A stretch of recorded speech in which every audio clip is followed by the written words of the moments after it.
Okay, let's dive right into this explainer. Today, we're unpacking what is absolutely, without a doubt, the most audacious and perfectly planned cyber heist in human history. We're talking about a plot so intricate, so flawlessly timed, it bypassed the most robust security systems on the planet. But as you'll see, even the most brilliant digital masterminds can be brought down by something ridiculously simple. Just imagine designing a flawless digital crime to steal a staggering $1 billion. And yeah, that's billion with a B. This wasn't some quick smash and grab. No, this was a highly calculated extraction from one of the most secure financial fortresses on Earth. These hackers were literally inches away from pulling off the ultimate dream, a heist so massive it could actually destabilize economies. So how did a simple spelling mistake stop the biggest bank heist in history? Well, that's the multi-million-dollar mystery we're unraveling today. I mean, how does an elite team orchestrate this invincible plan only to be stopped dead in their tracks by an error a second grader would catch? Let's get into it. Part 1. An email and a virus. Back in January 2015, our story begins not with a mass robbery, but at the Bangladesh National Bank with a totally normal-looking job application sent as a zip file. It was a classic phishing email, supposedly just containing a candidate's CV. 3 bank employees opened it, downloaded the file, and, well, little did they know, that one routine click triggered the largest bank robbery in the history of Bangladesh. Now, check out this 3-part malware. This wasn't just your run-of-the-mill computer bug. First, it cracked open a backdoor directly into the bank's private network. Second, it created an encrypted channel, basically putting an invisibility cloak over the data leaking out. And third, this is the crazy part, it recorded activity. For a full year, the hackers just sat there invisibly, watching every single keystroke. They studied how transfers were made, learned who worked when. Honestly, they probably knew the bank's operations better than the actual employees did. Section 2. The world's biggest target. See, these hackers, they didn't care about the local vaults in Bangladesh. They were looking at the New York Federal Reserve. While spying on the network, they realized Bangladesh had billions in foreign currency reserves just sitting right there in the U.S. Central Bank. To get it, they didn't need to physically break into a vault in Dhaka. They just needed to manipulate the digital wires connecting Dhaka to New York. But to drain the Fed, they had to compromise the SWIFT network. If you're not familiar, think of SWIFT as the ultimate, highly secure WhatsApp for national banks. It handles billions in sensitive international money transfers every single day. The hackers knew they couldn't just brute force hack SWIFT or the New York Fed. Those are way too secure.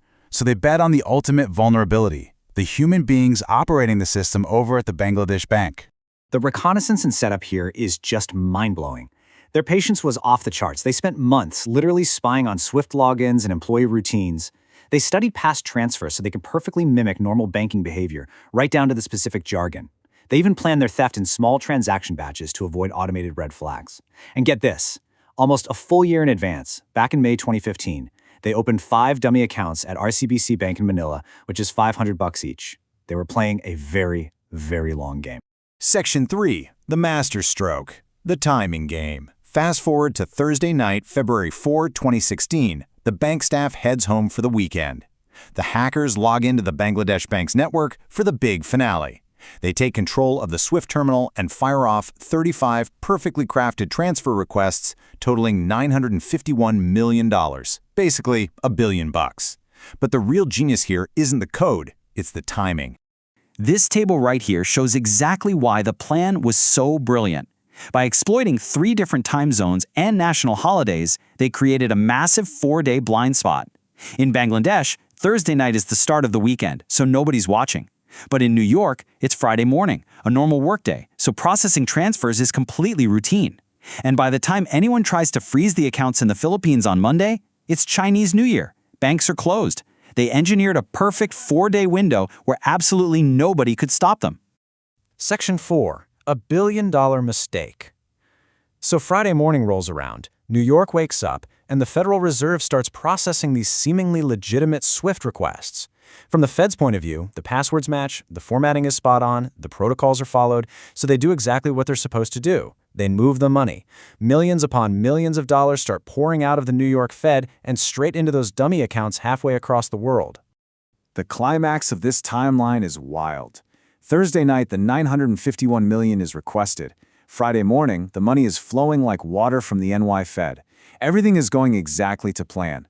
But then, right in the middle of Friday afternoon, a routine $20 million transfer heading to a Sri Lankan charity hits a massive, completely unexpected roadblock.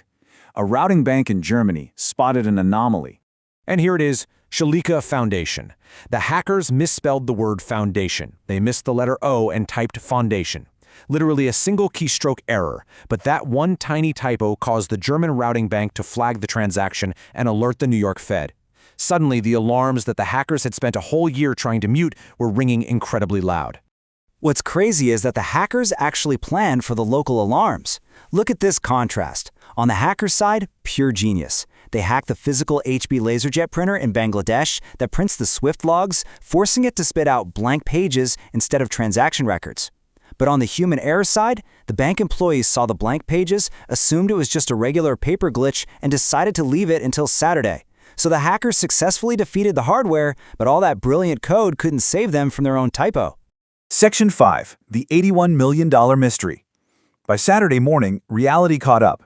Panic totally set in at the Bangladesh Bank when staff found the blank papers, realized their SWIFT system was completely locked out, and saw this massive flood of red flags from New York. The jig was up. But how much money had already escaped?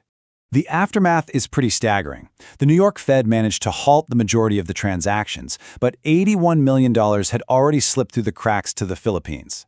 Now, $81 million is a huge loss, for sure, but look at that second bar. Because of that one missing letter O, the bank saved over $850 million. Literally, a second-grade spelling mistake thwarted what would have been the most devastating cyber heist in history. So what happened to the $81 million that actually made it through? The Great Escape went down like this. Bangladesh sent frantic stop payment messages, but remember, the RCBC bank was closed for Chinese New Year. When they finally opened on Tuesday, a bank manager allowed the cash to be withdrawn immediately. It was taken straight to Manila casinos, laundered into gambling chips, played, and then it just vanished into accounts in Hong Kong.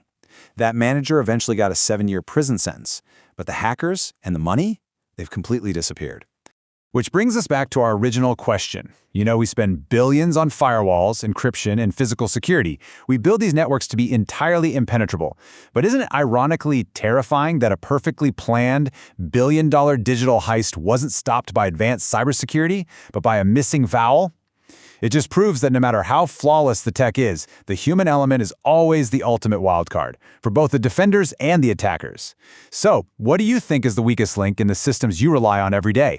Think about that and keep exploring.